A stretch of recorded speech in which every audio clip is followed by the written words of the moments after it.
Asher and Penman on W4CY Radio.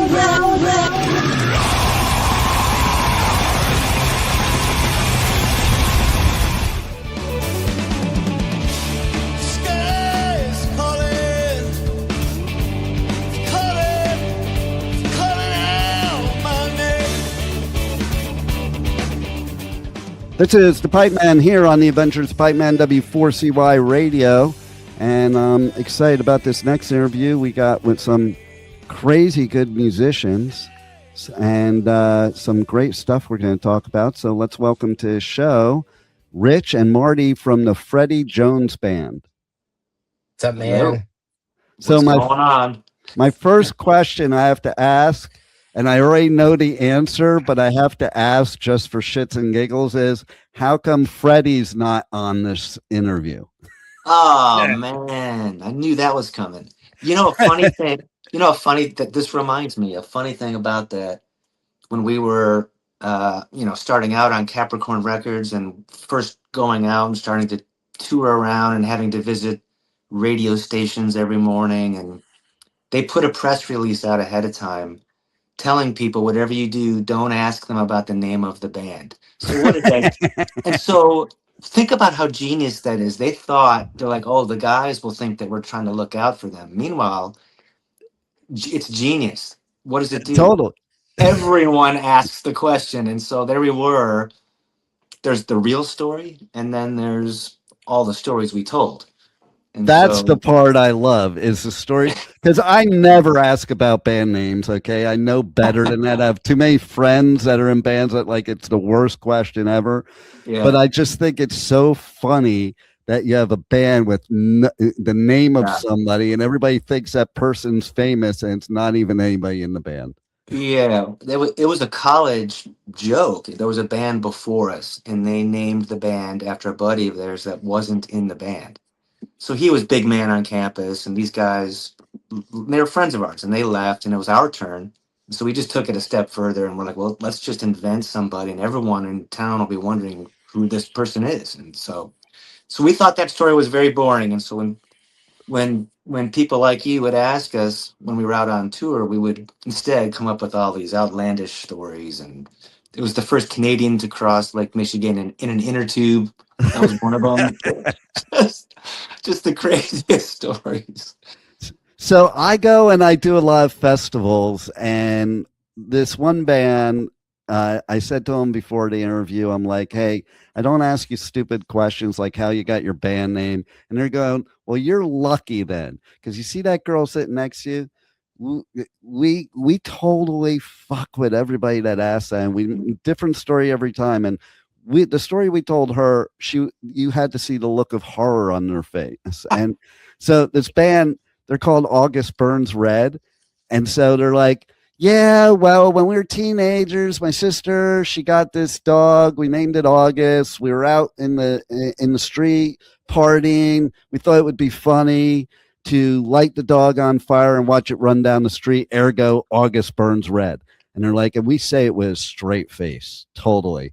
And I'm like, that is the most brilliant shit ever. Because, like, I'm all for messing with press people that ask stupid questions, even if it's me. Well, it's just so funny, especially when you read it in print. Like, you pull into town, you did a phoner ahead of time, and you're reading this crazy story, and you're like, oh my God, they printed it, you know? Yeah, we had someone introduce us recently that read something. We can't update our Wikipedia because everybody changes it back. And he got up and he introduced us as a comic strip or whatever it says on there, which is complete BS. And then he was walking off. He said, did I do good? He was a famous radio DJ. And he said, did I do good? I said, dude, all that's wrong. But you did great. You know, and it will be a sound check. And the sound guy's always like, hey, can you get Fred? I'm like, Fred, who? You know, and Marty. I mean, his name's Marty, and they're like, the look of confusion. They're like, what? Fred? Who's Fred? Oh man, that's. See, you have to have fun in this industry because playing music's fun, doing that stuff's fun. Everything else is probably shit. The rest is the business end of it. So yeah, you definitely have to, especially when you're doing a whole bunch of interviews. Like I know if I was an artist, like after the first or second time, I'd be like, fuck this. I'm just gonna fuck with people. Yeah. Well, you get a little loony out there. That's for sure. When we were playing 200 some dates a year and just on a bus, and I mean, we were like, we're basically a submarine crew out here. You know? Right? Totally. You start losing your mind. I mean, you really do. And see, now you're a moon space crew. Oh my God. Like, oh my God, how does that happen? I don't know. I really don't know. I actually know how it happened. Somebody likes the band that's up there in space. Right? Yeah. That's what I saw. Like they requested your song. And it is such a cool song I think, to wake up to in space. Like if you're going to wake up in space to a song, that's a good song to wake up to. Yeah. Because you're out there, you're like daydreaming. Like can't be real when you're up there in space. Like it has to feel like a daydream for sure, or good drugs, one of the two. It can't be like I couldn't even conceive of being up there.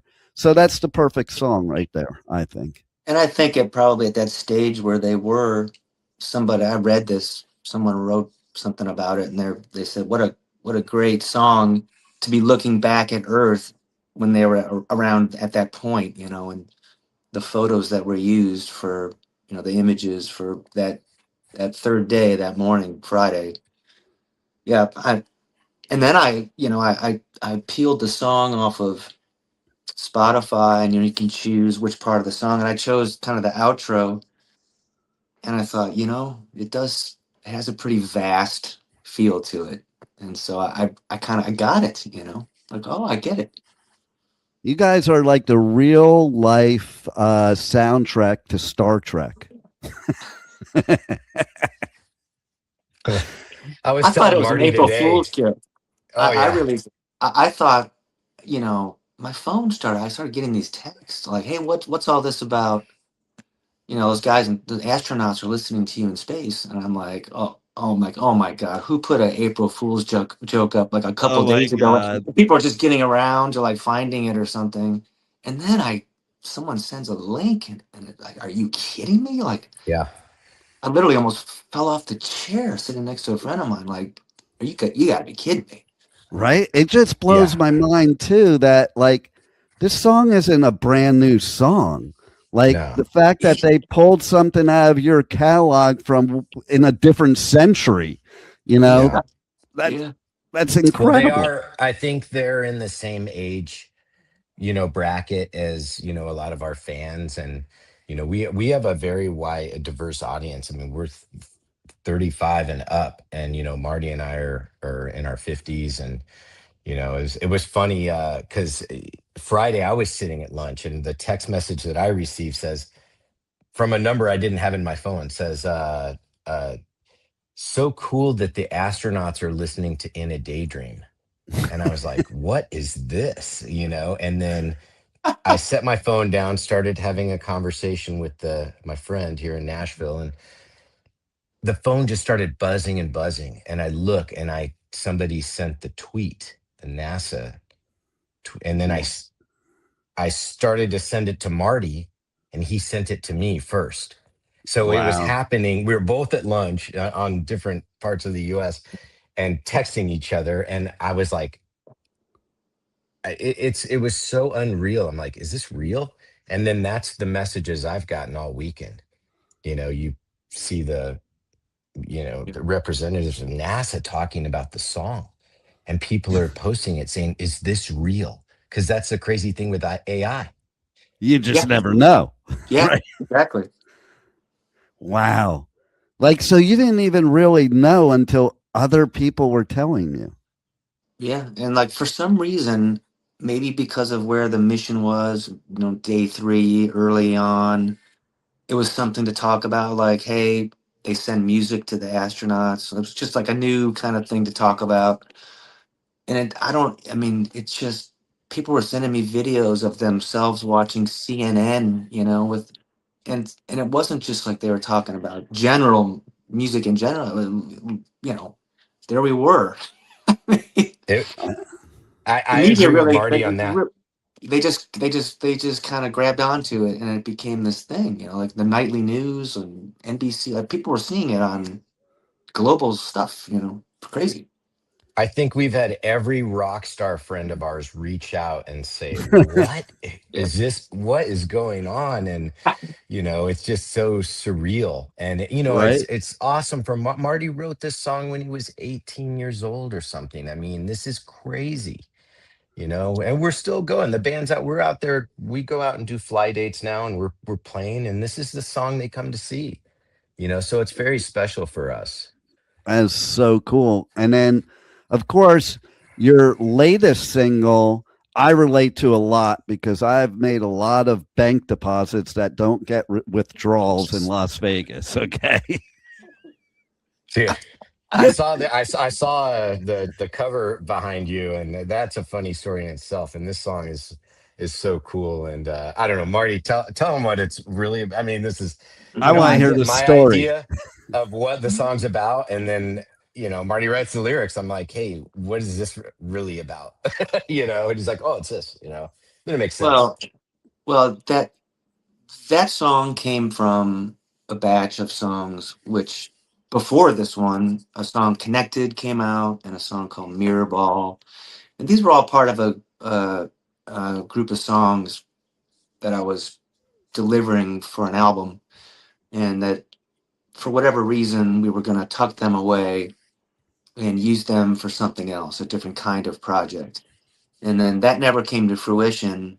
And Rich started reaching out to me kind of one at a time, like, hey, let's go back in and do another one. And then it came time to do another one. And we're like, he kept pressing me on this song. He's like, we got to do No Money in Vegas. He's like, we got to work that up. He's like, there's something there. And, the writing of it was really about, of all places to be with, you don't have much. It's a relationship thing. Yeah. You're looking out your hotel window at all of that glitz and all of the um all of that, and Yeah. you're perfectly happy without any of all that stuff because you got each other. That's really what it tries to capture. I love that. This whole Because thing came together in a month, by the way. Like wow. everything, the release of the song, everything. I mean, it was the song. I mean, Marty's demo is from years ago. It's almost like you woke up from a daydream. Yeah. Oh. And that girl on the front cover, everybody thinks that's AI. That's our friend Andrea Witt. She plays with Moby and Shania Twain, and she's a friend of mine that just happened to be on the phone with me one day, and somebody texted and said, "Man, we need a really good looking girl for the front cover." Oh, she And is I thought, totally hot. She's whispering in Check. my ear as we're interviewing. yeah, Like she's telling me what to say to you guys. literally, I was on the phone with her and I said, "Hey, do you have any photos that we could use?" And so that photo is actually just a photo that was taken backstage at a Moby That's show. such a Vegas photo, though, right Yeah. there. It's And perfect. like that, you couldn't have like had her if you coached her done better. Like that. It was perfect. I love it. I love it. So now, how do you top all this? Like, there's a lot of 2026 coming. Yeah. You have some high bars to now top. Well, Pretty there's always crazy, Mars. right? There's always Yeah. Mars. Yeah. I mean, we are playing some shows this year. Yeah. So- Well, I know one way to top it is that you just found out that you're playing Summerfest, Yep. right? In June. So that's pretty badass because Yep, that's a June. badass festival in Milwaukee. We've played it a lot, and we have a great relationship with the Summerfest people, and they are fans of the band. They've been so supportive of us in every way. Our time slot this year is amazing. Saturday, I think we're at 7:30 p.m. Oh my God, that's like prime time right there. Yeah. Normally we play Thursday or Friday or something, but I mean that we've never had a bad Summerfest. It's incredible. That's cool. Like And I love when Marty I has it's kind of still in that, the wheelhouse. The geographically, it's in that zone. It's close enough to Chicago, and everyone goes up Oh, there. totally. Yeah, Totally. And I always love to hear when artists praise festivals, because there's people that run good festivals and there's people that don't run good festivals. So I always like to hear when the artists like have nothing but good things to say, because if you treat the artist right, I think that's when when a festival is a success. Yeah, they've been not only wonderful to us. I mean, it's tough. We're an independent band the past 11 years. Yeah. And to get on some of those festivals, you have to have that. You have to have that big management or that agent that's got the pull. And we can go with any band. I mean, we could play with rock bands. We could play with anyone. I mean, the band is. We definitely take this serious, and we're excited about it. We go there to rock out. I mean, bands changed a lot since the initial In a Daydream song. Right. But without that song, we wouldn't be here right now. And I know it, and I think Marty knows it. And Well, every band has that song, right? There's at least that one song that everybody just remembers, and everybody's like, they associate you with that song. Or I love when I'm at festivals and I'm with people that they're like, oh, I didn't know they played that song. sure. Like Incubus, that's one of those bands that I've been with people, and it's like every song that comes on, oh, that's Incubus. Oh, that's Incubus. And it's like, I don't know, 10 different songs they'll say that about. And I'm like, see, that to me, that is a great song, because like people just never forget it. Whether they forget who it is or not, it doesn't matter. They just don't forget the song. And that's what's cool. And now you're up in space. Like, I don't know. I'm sure you guys are on cloud nine when you started hearing that after the confusion settled and you realized it was real. Yeah, somebody said, for that one day, man, we might have been the most talked about band on the planet for one day. So actually, our publicist said, I think you are the most famous or most talked about, band in the past 24 hours ever. I mean, I could tell you when I got the email. Turned on. Yeah, every news I turned on talked about us. I was like, what is this a dream? There we go. And then I got the email from Sean, and I'm like, you don't even have to ask me. Go ahead, book it. Like, it's just such a cool story. How many bands can you interview that their music was played on the way to the moon? Just saying. Yeah. I've done over 3,000 interviews. I think this is the first. I sang the national anthem at Wrigley Field in 2017 that summer, and it was 4th of July weekend. And I was in the middle of singing that song. And I thought to myself, because they'd won the World Series the year before. And I thought to myself, in the middle of singing it, I'm like, how many people can say that they've sang this anthem for the world champion Chicago Cubs? And I'm thinking, in 108 years, only the people that are doing it this summer. And so this feels so similar to that, but on obviously a scale that's like.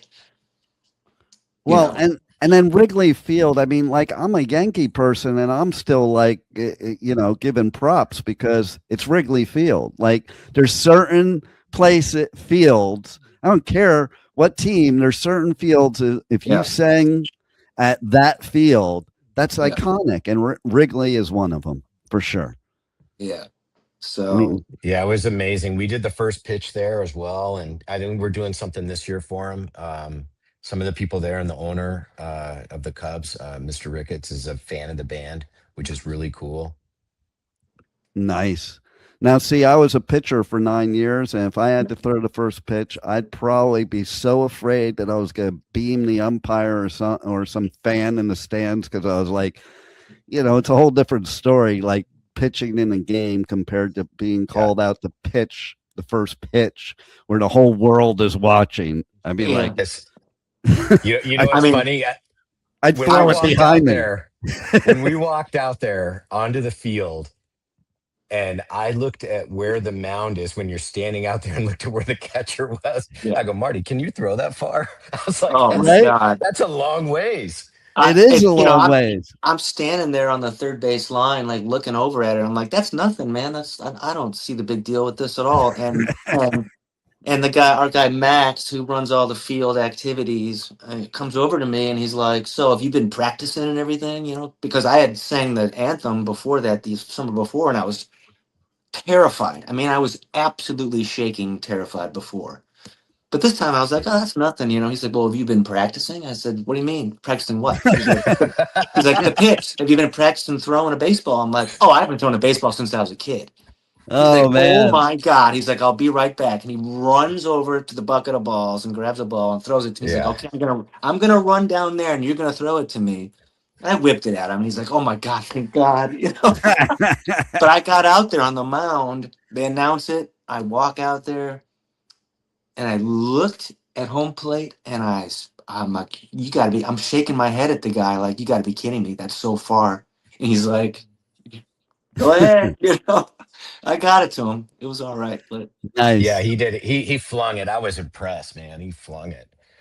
Yeah, man, that would be like one of the most nerve-wracking experiences. And it's funny for people like us saying this because, you know, with the things that we do, you would think we're always nervous and stuff like that. Or we would never be nervous for something like that because we're so used to getting on stage or getting on mic. Fuck no, man. I'd be like, I hope I don't throw this ball behind me. I talk about that all the time. People think, oh, well, you're on stage in front of people like all the time, so you must be great at public speaking. And I'm like, no. You don't understand. That's like scripted. It almost feels like you're hiding behind the music on stage and it's just going through you. You just you go in a zone. You go in a zone. Like, just like sure. Me, anytime I go onto the mic, or I am a public speaker. Anytime I get up on stage and I'm doing speaking, right before I get on stage, man, I'm like, I don't know what I'm going to say. I'm going through my head, blah, blah, blah, blah, blah, blah, blah, blah, blah. And then as soon as the mic turns on, like some switch turns on in my brain and I'm in a zone. And then I get off and you'll recognize this. I'm like, man, I really sucked saying it in my head. And people are coming up to me, oh, that was really good. That was really good. Yeah. I'm like, really? Yeah.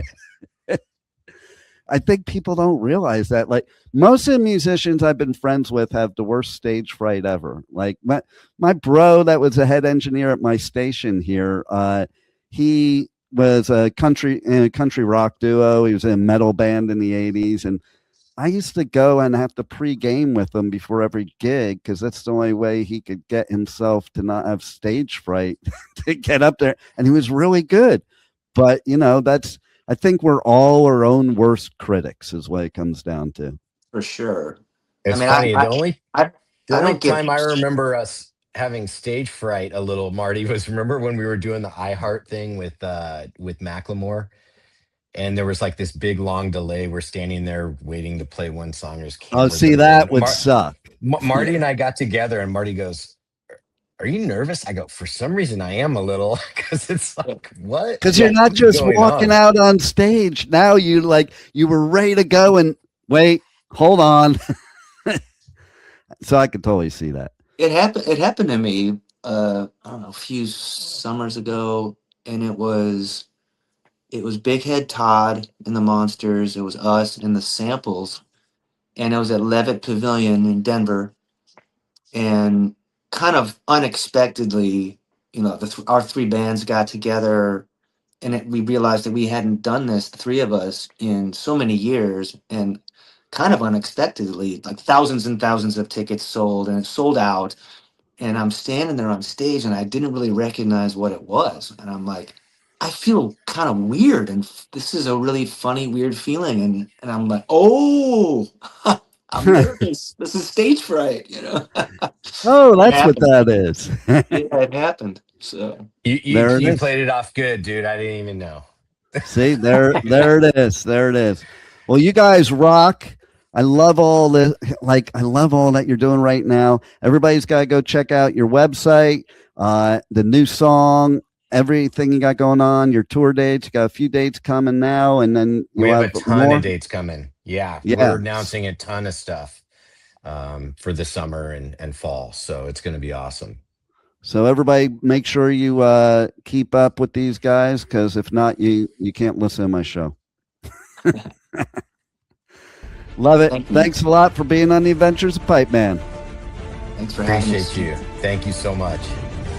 Thank you for listening to the Adventures of Pipe Man on W4CY Radio.